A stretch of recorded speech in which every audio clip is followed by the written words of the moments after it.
Few things in life are free. However, we're about to cover something that will guarantee you a sense of direction anytime, almost anywhere.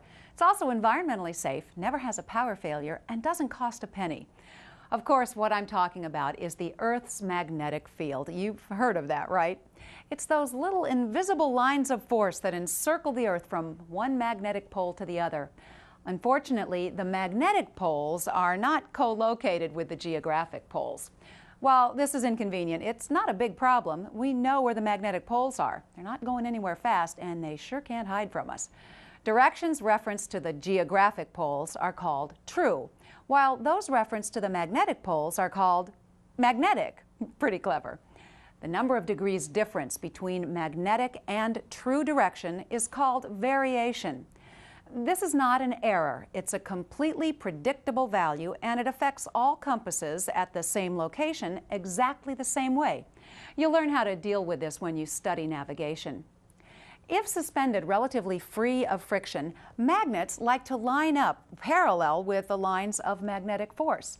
This means that one end of the magnet is pointing at the north magnetic pole.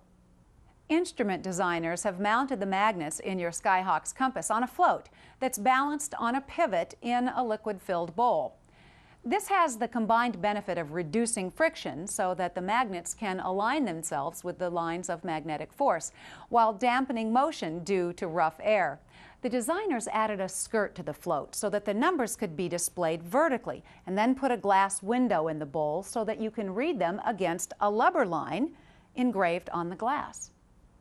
A minor inconvenience for this arrangement is that the numbers appear in the reverse order of what we have come to expect from using the heading indicator.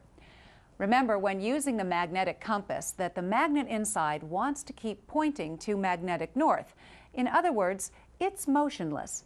Since the compass bowl is bolted to the airplane, that means when you turn, you're turning the airplane, the compass bowl, the lubber line, the whole enchilada around the magnet and its attached float.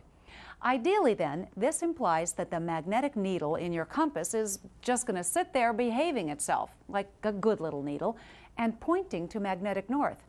Unfortunately, as we'll soon discuss, this isn't always the case. For now, just be grateful for what the compass is willing to tell you. Where else, except when someone's working on your hair, can you get so much information for nothing?